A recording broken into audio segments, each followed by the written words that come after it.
اعوذ باللہ من الشیطان الرجیم بسم اللہ الرحمن الرحیم مثل الذین ينفقون اموالهم فی سبیل اللہ کمثل حبۃ انبتت سبع سنابل فی کل سنبلۃ مئۃ حبۃ واللہ یضاعف لمن یشاء واللہ واسع علیم۔ سورہ البقرہ مضمون جہاد کے بعد انفاق فی سبیل اللہ کا تفصیل سے مضمون بیان کیا جا رہا ہے، اور انفاق فی سبیل اللہ کا مضمون آگے 3 رکوعات پر مشتمل ہوگا، جن میں سے پہلے رکوع میں اللہ کی راہ میں مال خرچ کرنے کا ثواب بیان کیا جائے گا اور خرچ کرنے کی ترغیب دی جائے گی، اور مال خرچ کرنے سے جو ثواب حاصل ہوتا ہے وہ جن وجوہات سے ضائع ہو جاتا ہے، ریاکاری ہے، لوگوں کو دکھلانا ہے، اور اسی طرح ریاکاری سے بچنے اور اخلاص کو اپنا معمول بنانے کا حکم دیا گیا ہے، اور اخلاص اور ریاکاری کی مثالیں دے کر اخلاص کا اجر اور ریا کا برا نتیجہ واضح فرمایا ہے۔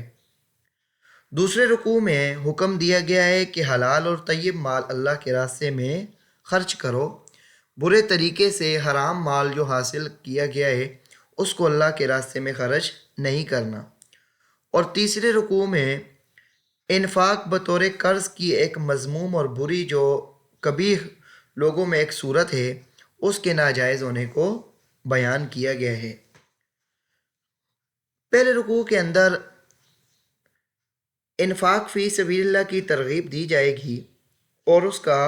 اجر بیان کیا جائے گا، اور اس کو نقصان پہنچانے والے ریاکاری وغیرہ سے روکا جائے گا، اور پھر آگے مثالیں دی جائیں گی کہ اللہ کے راہ میں جب تم اخلاص سے مال خرچ کرو گے تو تمہیں اتنا اجر ملے گا، اور اگر ریاکاری کی اور تم نے مال خرچ کر کے لوگوں کو تکلیف دینا تمہارا مقصود ہوا یا لوگوں پر احسان کرنا تمہارا مقصود ہوا تو تمہارا یہ نقصان ہو جائے گا۔ اس رکوع کے اندر یہ چیزیں بیان ہوں گی۔ ترجمہ کرتے ہیں، ساتھ ساتھ اس کو سمجھتے ہیں۔ مثل الذین ينفقون اموالهم فی سبیل اللہ، مثال ان لوگوں کی جو خرچ کرتے ہیں اپنا مال فی سبیل اللہ، اللہ کے راستے میں، کمثل حبۃ، ان کی مثال ایک دانے جیسی ہے، بیج ایک دانہ، انبتت سبع سنابل، جس دانے سے اگے ہیں 7 سٹے، 7 سنبل، فی کل سنبلۃ مئۃ حبۃ، اور ہر ایک سنبل اور ہر ایک سٹے سے، ہر ایک سٹے میں 100 دانے ہیں، یعنی ایک دانے سے 100 سٹے پیدا ہوئے اور ہر ایک سٹے میں 100 دانے پیدا ہو گئے، تو ایک دانے سے 700 دانہ آگے بڑھ گیا، تو وہ فصل اور وہ زمین کتنی بہترین اور کتنی قیمتی ہوگی جو ایک دانے سے 700 دانہ دے، تو مالک کو اس سے کتنا فائدہ ہوگا۔ واللہ یضاعف لمن یشاء، اور اللہ کریم جس کے لیے چاہتے ہیں اور بھی اس سے زیادہ بڑھاتے ہیں۔ 700 تک تو اللہ کریم نے ایک مثال دی ہے، اب جتنا اخلاص جس کا زیادہ ہوگا اللہ کریم اس کے اجر کو اور زیادہ کر دیں گے۔ واللہ واسع علیم، اور اللہ کی ذات بہت بڑی وسعت والی ہے کہ اس کے پاس کسی چیز کی کوئی کمی نہیں ہے، وہ جتنا چاہے دے سکتا ہے۔ علیم، اور وہ خرچ کرنے والی کی نیتوں سے بھی آگاہ ہے، اسے اچھی طرح معلوم ہے کہ کون کتنے ثواب کا مستحق ہے۔ الذین ينفقون اموالهم فی سبیل اللہ ثم لا يتبعون ما انفقوا منا ولا اذى لهم اجرهم عند ربهم ولا خوف علیہم ولا هم يحزنون۔ انفاق فی سبیل اللہ کی ترغیب اور اس کا ثواب بیان کرنے کے بعد اب ان امور کو بیان کیا جاتا ہے جو مذکورہ بالا ثواب کے استحقاق کے لیے ضروری ہے۔ کوئی لفظی تحقیق ہے کہ ایک لفظ من، اس کے معنی ہوتے ہیں احسان جتلانے کے، کہ کسی کو دے کر اس پر احسان جتلانا کہ میں نے تمہارے ساتھ یہ نیکی کی ہے، اور اذن کا معنی تکلیف دینے کے ہے، اور اس سے مراد ہر وہ قول اور فعل ہے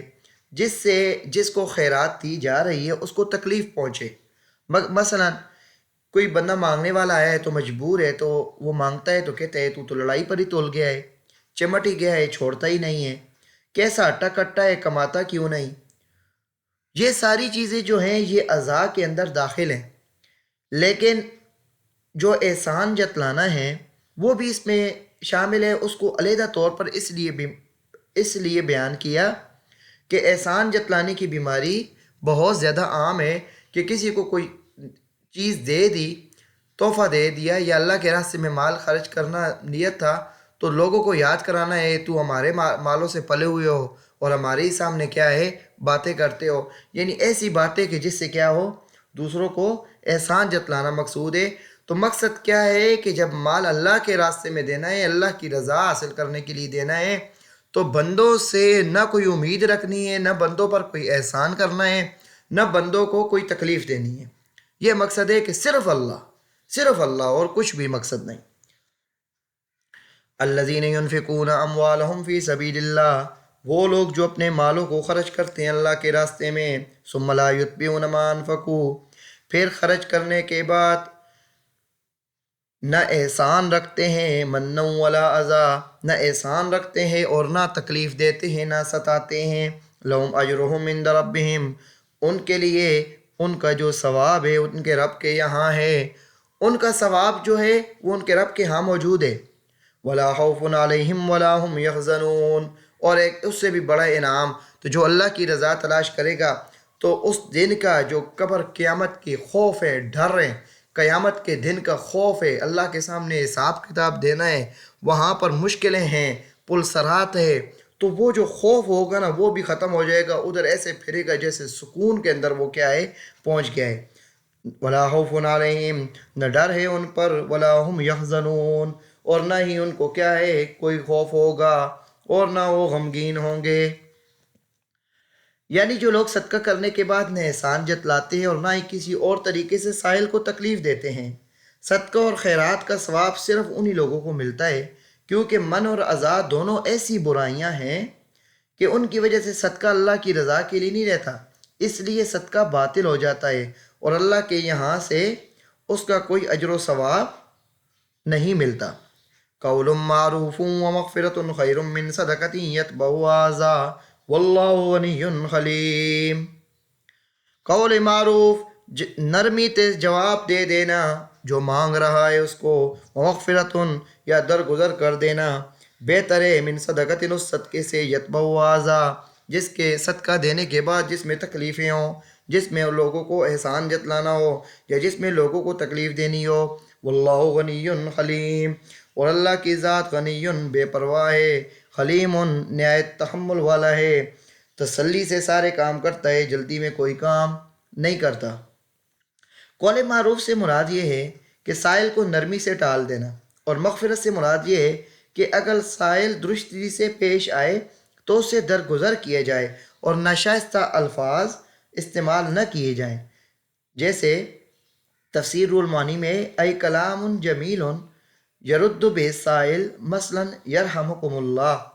ایک نرمی طریقے سے سائل کو جواب دے، اس طریقے سے تیرے اوپر اللہ رحم کرے اور تجھے اللہ انشاءاللہ رزق دے گا، تمہیں اللہ تعالیٰ اس کا بدلہ دے گا اور تمہیں اللہ کریم معاف کرے گا۔ تو ایسے طریقے سے سائل کو کیا ہے نرمی سے بات کرنی ہے کہ وہ پہلے مجبور ہے، بے بس سے بھوکا ہے، دوسرا اگر آپ نے اس کو دھکے دیے یا زبان کے ذریعے سے اس کو تکلیف دی تو وہ اور پریشان ہوگا۔ تو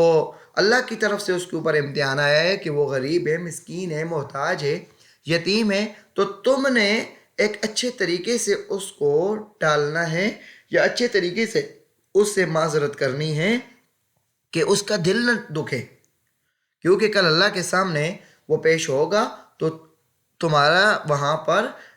امتحان ہوگا اور تمہارا وہاں پر حساب ہوگا کہ تم نے کسی بھوکے کو کھانا کیوں نہیں کھلایا، کسی کے پاس کپڑے نہیں تھے تم نے اس کو کپڑے کیوں نہیں دیے، ایسے ہی کوئی بیمار ہے تو اس کی بیمار پرسی تم نے کیوں نہیں کی۔ اللہ کریم ہمیں اپنے راستے میں اچھا مال خرچ کرنے کی توفیق عطا فرمائے اور اپنی رضا حاصل کرنے کی توفیق عطا فرمائے۔ وآخر دعوانا الحمد للہ رب العالمین۔